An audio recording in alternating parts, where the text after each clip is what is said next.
Abrimos ya nuestro tiempo de tertulia con Jesús Hernández, Fermín Ciaurriz y Pilar Aramburo. Damos la bienvenida a Jesús. ¿Qué tal, Jesús? Buenas tardes. Buenas tardes, de nuevo aquí. Gracias. Efectivamente, después de un periplo europeo, ¿no, Efectivamente, Jesús? así ha sido.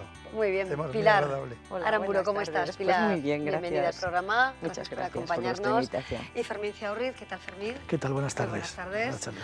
Bueno, Arrachaldeón, comenzamos el programa hoy con las polémicas declaraciones de Jesús Eguiguren este fin de semana, acompañado por Rodolfo Ares y Patxi López.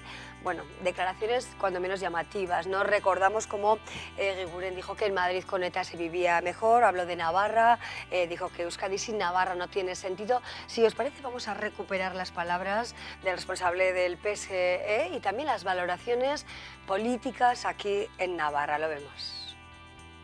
Es evidente que el señor Eguiguren no es independentista, pero en cualquier caso sí que remarca también la idea de que es la ciudadanía la que debería tener la posibilidad de decidirlo.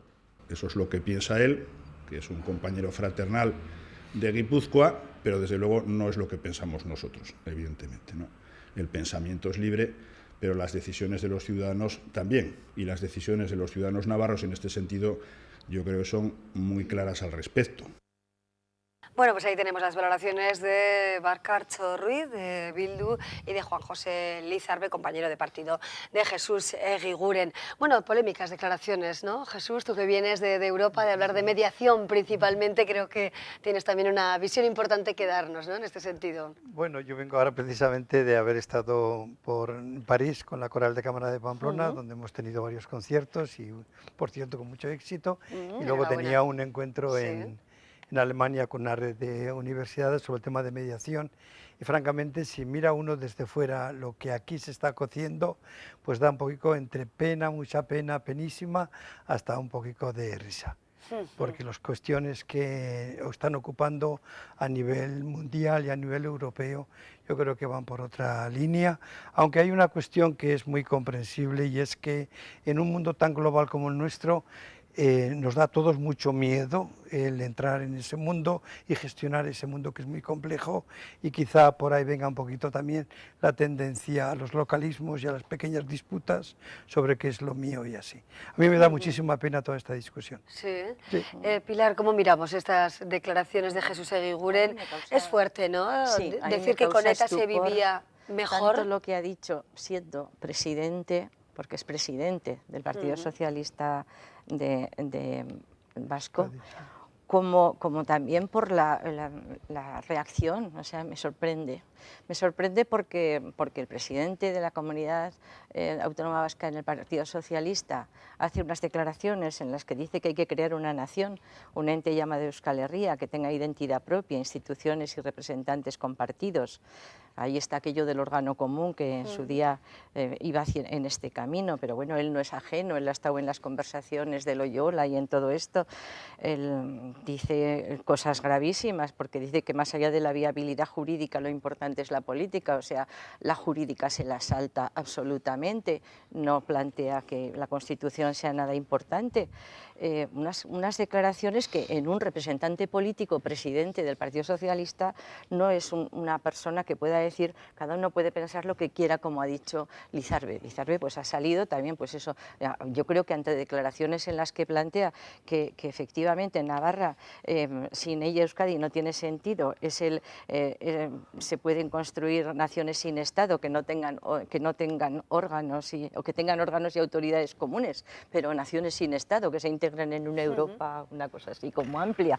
Bueno, pues ante cosas que tienen esta dimensión, yo creo que los partidos políticos y el Partido Socialista de Navarra, que le ha entrado en directo a su corazón, tendría que plantear una valoración política también, puesto que político es su libro, no es un libro que habla de nada policíaco, ¿verdad? No es una novela policíaca, es una definición política sobre un proyecto político. Y entonces, en este proyecto político, en vez de salir el primer espada, pues sale pues un banderillero y plantea la cuestión diciendo que cada uno piensa lo que quiere. Hombre, no.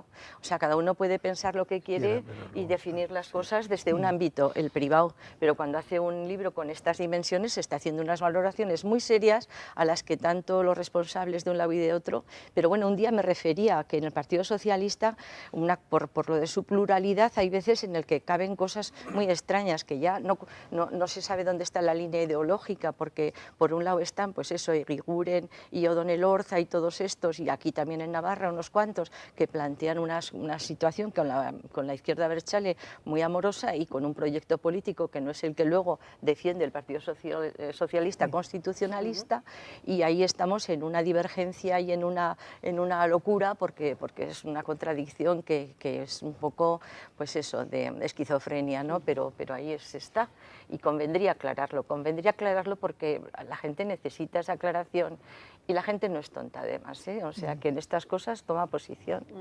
Vemos esas declaraciones, Fermín, si sorprenden o no, aunque es cierto que todos lo sabemos, Jesús Eguiguren siempre podremos decir, ¿no?, va un poquito por libre y sus declaraciones normalmente generan impacto y muchos titulares y a veces controversia también en el partido, ¿no? ¿Cómo las ves, Fermín? O sea, yo no iría tan lejos como ha sido Pilar y Jesús.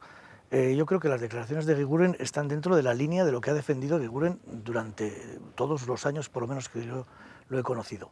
Es presidente del Partido Socialista de Euskadi desde hace muchos años, quiere decir que no es uno que acaba de llegar ahí y viene con unas teorías pues distintas a las de... Lo que piensa Eguiguren lo piensan muchos del Partido Socialista y de otros partidos en la comunidad autónoma y también en Navarra. Quiere decir que Euskal Herria es algo, es decir, que el pueblo vasco existe, por decirlo de alguna forma, yo creo que es un hecho absolutamente incontestable. Otra cosa es que haya partidos que consideren que de esto se puede hacer o se debe hacer una comunidad política más o menos cohesionada o más o menos ajustada a una serie de parámetros, o otros que puedan decir que no, que eso es un ente cultural, histórico y tal, y que no tiene, por tanto, esa trascendencia. Eguiguren está más en la primera línea, es decir, hombre, considera que Euskal Herria existe, que el País Vasco existe, como consideramos muchísimos, es decir, está en la enciclopedia británica, pues hay que ver que el pueblo vasco es algo que tiene una consideración histórica, y en Navarra es evidente que es parte, por lo menos para nosotros, y ya digo, en esa consideración cultural, histórica, pues de ese pueblo vasco. Bien, entonces esto lo ha dicho otras veces, ahora ha hecho un libro, quizá cogiendo todas estas reflexiones y haciendo todos estos planteamientos, y ahora, bueno, pues se sacan en alguna forma lo que puede significar para algunos las cuestiones más llamativas. Bueno, que ya digo que esta Euskal Herria que él ha dicho que existe y que sin Navarra pues no es Euskal Herria, pues a mí también me parece que es absolutamente normal. Para cualquier nacionalista vasco, para cualquier vasco no nacionalista que entienda esta idea que digo Euskal Herria, en el aspecto político, en el aspecto cultural, evidentemente Navarra es una parte fundamental. Otra cosa es que para hacer cualquier unión, cualquier colaboración, etcétera, haya que contar, y eso es lo que defendemos muchos, evidentemente con la decisión y con la voluntad de los navarros. Eso es así de evidente, pero no tiene nada que ver con otras consideraciones. Respecto a otras cuestiones que ha dicho también de cierta trascendencia, bueno, pues quizá no ha utilizado lo más, ha hecho un libro, está haciendo ahora una especie de, pues a lo mejor de publicidad del mismo, pero no es a lo mejor lo más adecuado decirlo así. Pero evidentemente cuando desde hace ya bastante tiempo se consideró a niveles del Estado y judicialmente por algunas sentencias que hubo en su momento que todo lo que rodeaba a ETA era ETA, es decir, que todo era, bueno, pues se veía claramente que algunos partidos políticos o algunas personas de algunos partidos políticos, por ser más concreto, bueno, hacían de todo eso el único argumento para meterse o para sacudirse o para atacar todo lo que pudiera tener alguna relación con la idea del nacionalismo vasco. Y ahí es donde está diciendo, oiga, da la impresión, no sé cómo lo dice exactamente, pero que en Madrid, lo pone claro, eso es una forma de decirlo, había gente, y yo creo que sigue habiendo gente, que bueno, que esa idea de mantener una situación de ETA ahí hibernada, pero que siga pudiendo decirse que existe, les viene bastante bien porque siguen utilizándola como único argumento para tratar de combatir todo lo que pueda ser nacionalista. Por eso yo creo, nacionalista vasco, que el otro es el nacionalismo español del que no habla exactamente Eguiguren. Por eso yo creo que son unas declaraciones que van en la línea de lo que ha dicho siempre, que me parece que no tienen más trascendencia que esa, y que evidentemente mientras se respete la voluntad de los navarros y la voluntad del resto del pueblo vasco, pues me parece que son perfectamente legítimas. Pero es cierto que bueno, pues las personas quizá votantes, posibles votantes o bueno, pues gentes próximas al Partido Socialista se pueden ver de alguna manera, bueno, no sé si sorprendidos o al menos desorientados, ¿no? Porque ¿cuál es la línea que tiene el Partido Socialista? Lo acabamos de ver de alguna manera en Navarra ante un posible movimiento político en unión con los nacionalistas desde la dirección en Madrid. Madrid se ha descartado esa opción, ¿no? Por otra parte, tenemos el Partido Socialista de Euskadi, que sí plantea, bueno, pues quizá una vía más próxima por ese camino, ¿no? Incluso un posible gobierno con nacionalistas aquí en Navarra también ha sido apuntado por el diputado Juan Moscoso. De alguna manera, ¿cuál es la orientación que tiene el Partido Socialista o qué importancia, ¿no?, tiene también la claridad de conceptos quizá para la ciudadanía en general, Jesús? Bueno, en general lo que sabemos, eso habría que preguntarle un poco a los partidos, pero las posiciones respecto a la política, digamos, de la comunidad y de Euskadi y de otras comunidades está bastante clara, la oficial. Otra cosa es que dentro de cada grupo político haya opiniones muy distintas. La cuestión que se plantea es quién habla, para quién y qué influencia tiene lo que habla. Porque si los partidos políticos que de alguna manera tienen el encargo de orientar un poco a los ciudadanos y ofrecerles diversidad de opciones a la hora de elegir, la cuestión es que si los mismos partidos ofrecen opciones distintas, realmente hay una situación de muchísima desorientación. Lo que pasa es que aquí yo creo que ocurren dos cosas que me parecen a mí muy importantes. Por una parte yo miro las cosas un poquito desde la posición un poco global, tal y como yo la veo. Por una parte está la fuerza del individuo, que está cada vez como más en el primer plano. Entonces las personas podemos pensar y creer y lo que nos dé la gana, no hay ya, digamos, verdades absolutas en ningún ámbito. Por tanto, la fuerza del individuo es cada vez mayor. Y por otra parte está el tema de la globalización.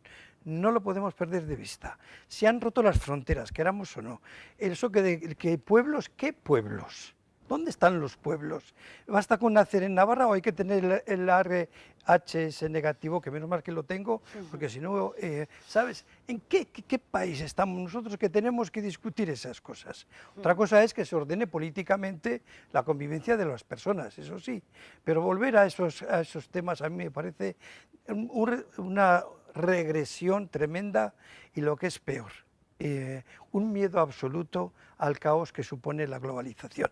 Por eso tienen en toda Europa actualmente los partidos nacionalistas y radicales cada vez más adeptos. Y aquí nos puede pasar que nos rompamos las cabezas diciendo quién pertenece a dónde, que es un poco el gran peligro de nuestro país. En otros sitios tienen otros peligros, el nuestro es que nos rompamos unos a otros. Y por tanto, esas son las grandes cuestiones que si tuviéramos políticos de altura estarían hablando de eso y no de estas otras cosas. Yo creo que es un desacierto total en un momento como actual sacar un libro de esos, que cada uno puede pensar lo que quiera, pero yo creo que no responde a la situación política global, a la situación política europea y a los problemas que nos vienen encima a toda la población europea, vasca, española y catalana y, en fin, andaluza. Problemas como el paro y la corrupción, por ejemplo, ¿no?, que son los temas que más preocupan a los ciudadanos de nuestro país según el CIS, ¿no? Es verdad que, bueno, pues todo tiene cabida sin duda alguna, la política es importante, la membración o desmembración también, desde luego, de nuestro entorno, pero es cierto que hay temas que preocupan, bueno, pues por encima quizá de este, ¿no?, aunque este, por supuesto, es importante. Lo que comenta Jesús, y tiene razón, efectivamente, hay un modo de plantear qué es lo que hay que hacer en esta sociedad, pues la defensa de los más débiles, el procurar que el medio ambiente, que todo lo que significa el cuidado de las prioridades en consumo. Hay muchos niveles de orientación que son globales y que realmente nos permiten a la ciudadanía tomar opciones. Pero mientras en los partidos políticos se está todavía en lenguajes caducos, efectivamente, tanto por lo que sean por esenciales de nuestras esencias tribales, por un lado, y por otro lado también en el sentido de esa ruptura que se pretende que sea incluso de barricada de derecha a izquierda, cuando este es un elemento superado intelectualmente, socialmente, porque ya las clases sociales como tales, esa guerra ya pasó en otra etapa. Entonces, en este momento ya la cuestión es otra y se tiene que hablar en otro lenguaje. Y sin embargo, hoy mismo éramos espectadores atónitos ante declaraciones que lo que planteaban es: lo que proponga este gobierno, se refería al de Navarra, diremos que no en todo caso. me da igual que digan. O sea, ya no tendré de referente el bienestar de los ciudadanos, ya me importará nada el que signifique una propuesta creativa, positiva o que mejore la calidad de vida de Navarra. Mire, que le voy a decir que no a lo que me traiga. Entonces, claro, eso efectivamente lo que demuestra es que el nivel de reflexión y de responsabilidad política está bajo mínimos absolutamente, ¿no?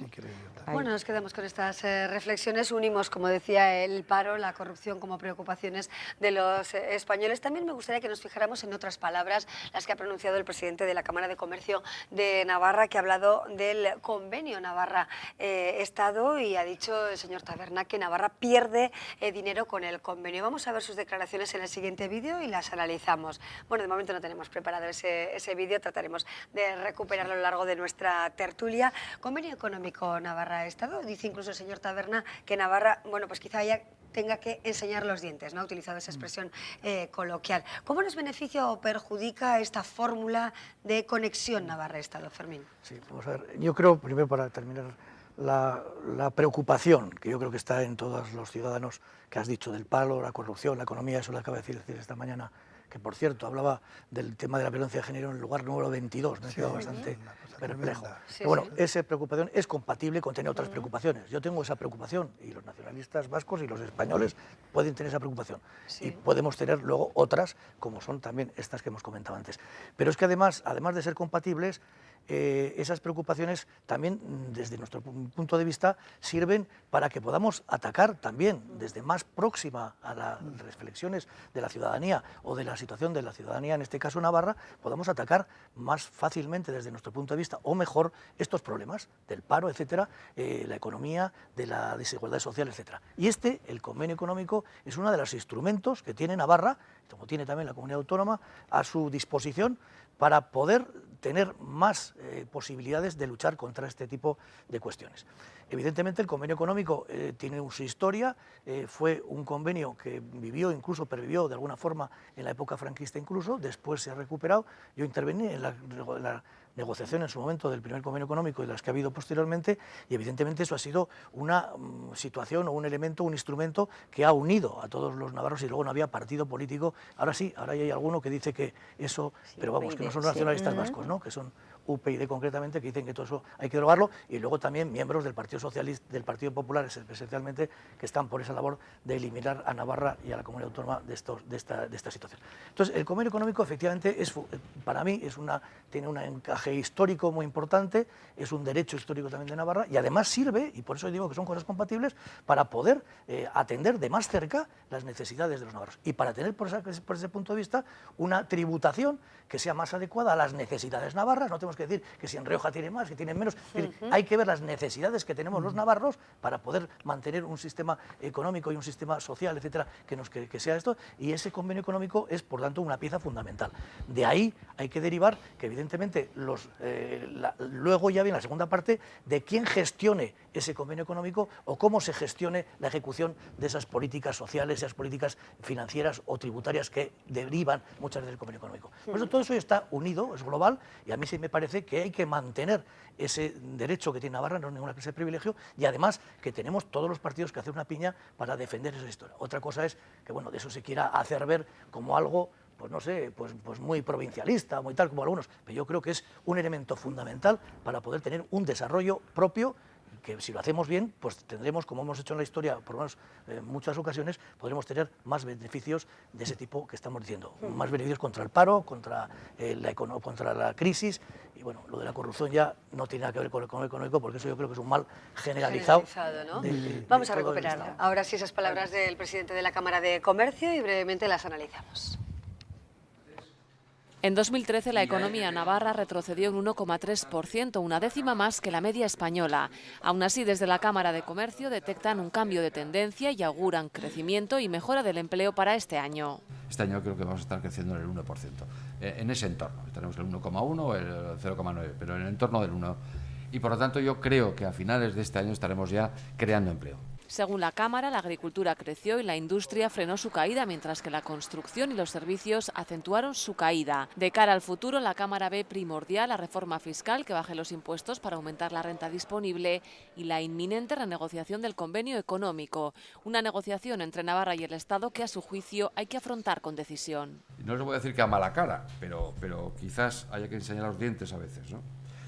Hay que renegociar porque estamos perdiendo muchísimo dinero con el convenio actual, sobre todo en el sector exterior. Tiene que ser una renegociación casi por consenso total del Parlamento de Navarra y de todos los navarros, o ahí nos estamos jugando todos mucho.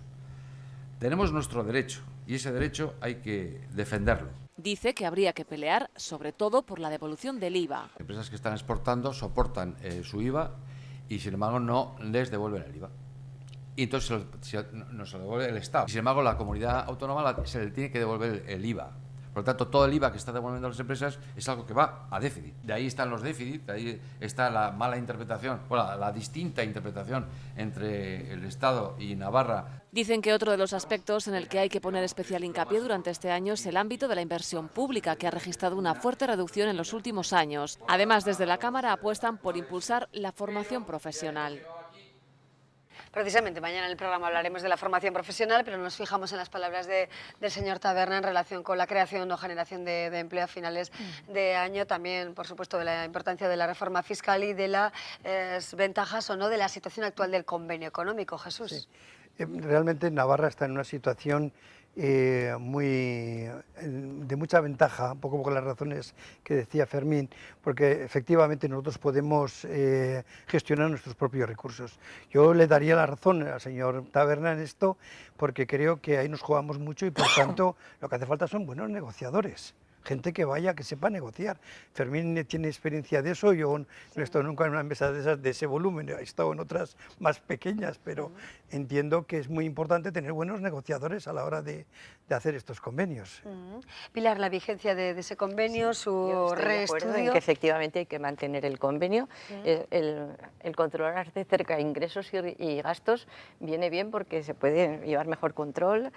Ha sido bueno para Navarra y además es un derecho de Navarra. Entonces, Fermín tiene más capacidad de análisis porque él estuvo en mesa negociadora, pero yo lo que sí valoro es el que realmente en este momento ha habido una gran distorsión por ese tema del IVA de la Volkswagen, de todo esto, que son los 900 millones que nos repercuten como déficit cuando entendemos que no. Y bueno, y también he leído en estos días las valoraciones en el sentido de que si el análisis fuera desde la función de población en vez de desde la función económica, pues estaríamos en diferente ámbito de valoración en relación con el cupo, ¿no? Bueno, pues hay elementos que hay que armonizar y que hay que defender efectivamente para que haya una buena salida económica en Navarra como en el resto de España. O sea, en estos días se leen las pequeñas disputas y son muy curiosas y graciosas desde la perspectiva que tú lo ves allí viniendo del mundo global, cuando decimos, bueno, en Extremadura van a bajar los impuestos para que todas las empresas vayan a Extremadura.